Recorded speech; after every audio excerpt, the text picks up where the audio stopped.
अवधूत चिंतन श्री गुरुदेव दत्त. श्री स्वामी समर्थ. तर श्रोते हो, आज आपण श्री गुरुचरित्र पारायण कथासार दिवस 4 मधले अध्याय 29 ते 34 श्रवण करणार आहोत. ते तुम्ही लक्षपूर्वक ऐका.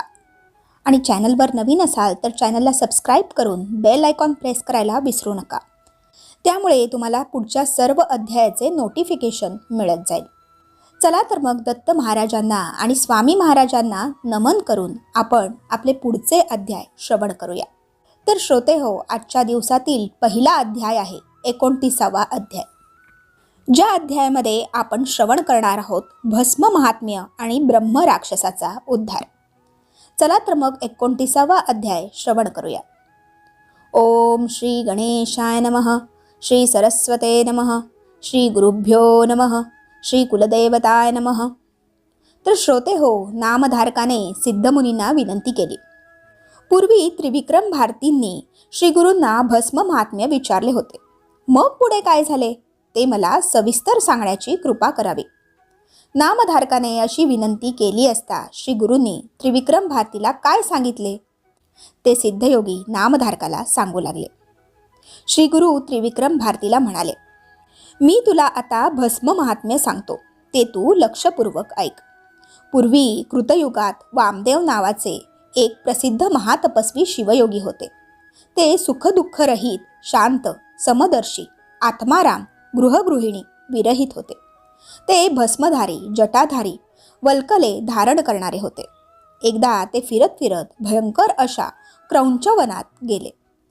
निर्जन अशा त्या वनात तहान भुकेने व्याकुळ झालेला एक भयानक ब्रह्मराक्षस होता. वामदेवांना पाहताच त्यांना खाण्यासाठी तो राक्षस धावत आला. परंतु वामदेव थोडे सुद्धा घाबरले नाहीत.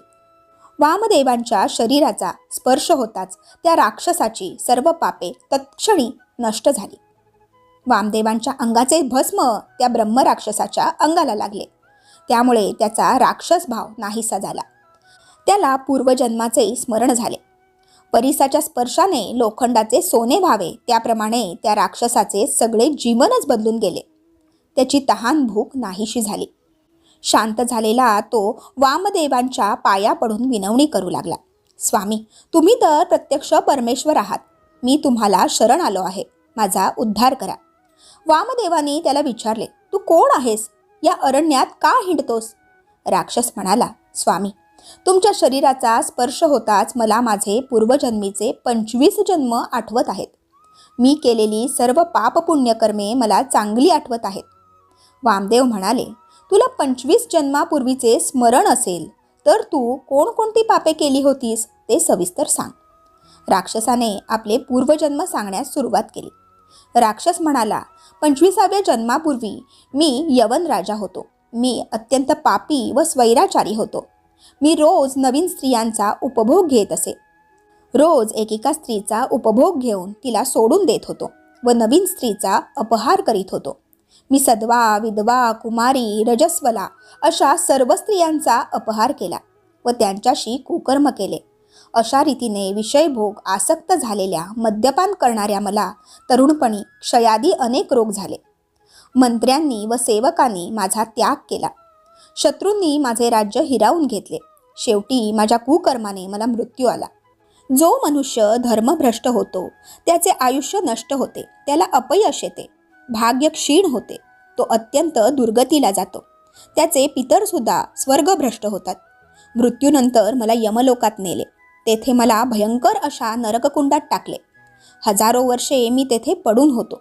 त्यानंतर जे पाप शिल्लक होते त्याचे फळ म्हणून मला यमाने पिशाच्य योनीत जन्म दिला. हजारो वर्षे अनेक यातना भोगल्यानंतर मी यमाकडे गेलो. यमाने मला पृथ्वीवर ढकलून दिले. मग मला वाघाचा जन्म मिळाला.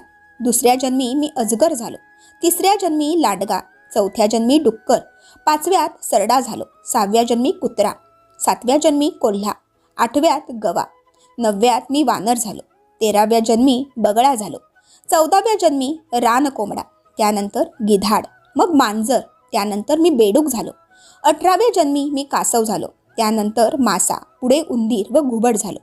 22व्या जन्मी मी रानहत्ती झालो. त्यानंतर मला उंटाचा जन्म मिळाला, त्यानंतर निषाद व आता राक्षस झालो. तुम्हाला पाहताच मी तुम्हाला ठार मारून खाण्यासाठी धावून आलो.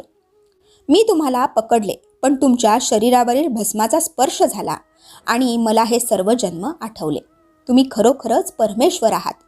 आज तुमच्या दर्शनाने व भस्माच्या स्पर्शाने मला पूर्वजन्माचे ज्ञान झाले. मी आज पावन झालो. या भस्माचे केवढे हे महात्म्य.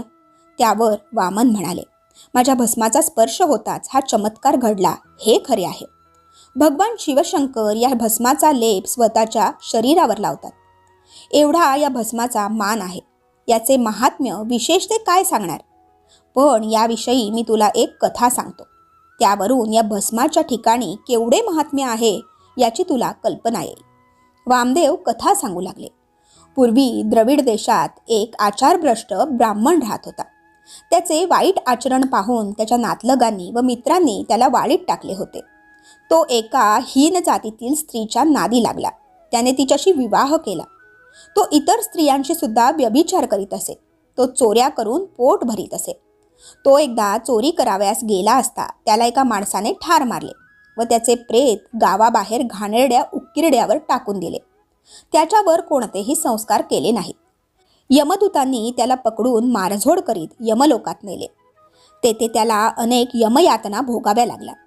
इकडे काय झाले, एका शिवमंदिरापुढे पुष्कळ भस्म पडले होते. त्या दिवशी महाशिवरात्र होती. मंदिरात लोक शंकराची पूजा अर्चा करीत होते. त्यावेळी तेथे कुत्रा आला. तो शिवलिंगाकडे पाहत त्या भस्मात लोळला. तेथून उठला व जिथे त्या ब्राह्मणाचे प्रेत पडले होते तेथे गेला. त्यावेळी त्या कुत्र्याच्या अंगाला जे शिवभस्म लागले होते ते चुकून ब्राह्मणाच्या प्रेताला लागले. त्याच क्षणी तो ब्राह्मण पापमुक्त झाला. शिवदूतांनी ते भस्म पाहिले आणि त्यांनी त्या ब्राह्मणाला यमदूतांजवळून हिसकावून घेतले व ते यमदूतांना मारू लागले. यमाला कळताच तो धावत आला व शिवदूतांना रागारागाने विचारू लागला. शिवदूत म्हणाले, त्या ब्राह्मणाच्या कपाळी भस्म लागले होते, त्यामुळे तो पावन झाला आहे. भगवान सदाशिवाची आज्ञा आहे की जे भस्म लावतात त्यांचे स्थान कैलासात आहे, यमलोकात नाही. यापुढे तुमच्या दूतांना सूचना द्या की ज्यांनी जाणते अजाणतेपणे भस्म लावले आहे ते कितीही मोठे पापी असले तरी त्यांना शिवलोकातच पुढील गती मिळते. रुद्राक्षधारी भक्तांनाही शिवलोकीच गती मिळते. वामदेवांचे हे भाषण ऐकून राक्षस म्हणाला, माझी पूर्वपुण्याई थोर, म्हणूनच मला आज आपले दर्शन लाभले व भस्माचा स्पर्श झाला. मी पूर्वी जेव्हा राजा होतो तेव्हा मी एक तळे बांधले होते व ब्राह्मणांच्या उपजीविकेची व्यवस्था केली होती. माझ्या पुण्यकर्माची नोंद चित्रगुप्ताने यमाकडे केली होती व 25व्या जन्मी मला या पुण्याचे फळ मिळेल असे भविष्य वर्तविले होते. ते पुण्य आज फळाला आले. आता या भस्माचा विधी कसा करायचा, हे भस्म कसे लावायचे ते सर्व मला सांगा. राक्षसाने अशी विनंती केली असता वामदेव म्हणाले, ऐक, पूर्वी एकदा अत्यंत पवित्र अशा मंदार पर्वतावर भगवान शंकर सर्व देव, ऋषी, यज्ञ, किन्नर, विद्याधर यांच्या समवेत बसले होते. त्यावेळी सनतकुमारांनी शंकरांना भस्मविधी विचारला. त्यावर भगवान शंकर म्हणाले, पवित्र अशा गोमयाच्या चांगल्या गौऱ्या करून त्या वाळवाव्यात. त्यात मातीचा एक कणही असू नये. नंतर त्या गोवऱ्या जाळून त्याची राख करावी. तेच भस्म नंतर ते शिवगायत्रीने ओम तत्पुरुषाय विद्महे महादेवाय धीमहि तन्नो रुद्र प्रचोदयात असं म्हणत अभिमंत्रित करावे.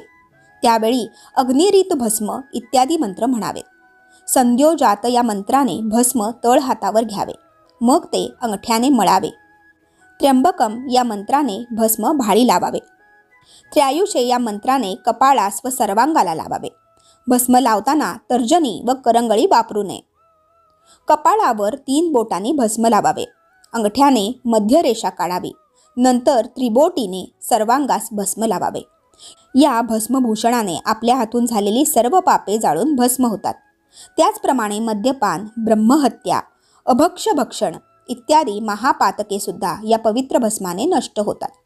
भस्मधारक पुण्यात्मा होतो. त्याला पृथ्वीवरील सर्व पवित्र तीर्थात स्नान केल्याचे पुण्य मिळते. त्याला आयुष्य, आरोग्य, यश, कीर्ती, ज्ञान व सर्व सुखे यांचा लाभ होतो. त्याच्या 42 पिढ्यांचा उद्धार होतो. सर्व देव, यक्ष, गंधर्व त्याला मान देतात. शेवटी तो दिव्य विमानातून स्वर्गास जातो. तेथून ब्रह्मलोक व वैकुंठ लोक येथे अनंत काळ वास्तव्य करून तो कैलास लोकी जातो. त्याला सायुज्य मुक्ती प्राप्त होते. भगवान शंकरांनी केलेले हे भस्म निरूपण ऐकून सर्व देवांना अतिशय आनंद झाला. हे भस्म महात्म्य ऐकून राक्षसाला अतिशय आनंद झाला. त्याने वामदेवांना विनंती केली, स्वामी माझा उद्धार करा. मग दयाघन वामदेवांनी त्या राक्षसाला अभिमंत्रित केलेले भस्म दिले. त्याने ते भस्म आपल्या कपाळी लावले.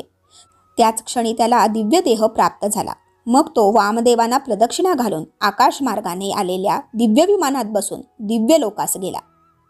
हे भस्म महात्म्य सांगून श्री गुरु नृसिंह सरस्वती त्रिविक्रम भारतीला म्हणाले, वामदेव हे साक्षात शिवस्वरूप होते. जगाच्या उद्धारासाठीच ते सर्वत्र संचार करीत होते. त्रैमूर्ती दत्तप्रभूंशी सार्धम्य असलेल्या त्यांच्या हस्ते प्राप्त झालेले भस्म धारण केल्यामुळे ब्रह्म राक्षसाचा उद्धार झाला. म्हणूनच गुरुकृपा सर्वश्रेष्ठ आहे. हे ऐकून अतिशय आनंदित झालेल्या त्रिविक्रम भारतीने श्री नृसिंह सरस्वतींना सद्गतीत होऊन नमस्कार केला. श्री गुरूंचा जय जयकार करीत ते स्वस्थळी निघून गेले. अशा रीतीने श्री गुरुचरित्रामृतातील भस्म महात्म्य ब्रह्मराक्षसाचा उद्धार नावाचा अध्याय 29 येथे समाप्त होतो. बोला अवधूत चिंतन श्री गुरुदेव दत्त. श्री स्वामी समर्थ.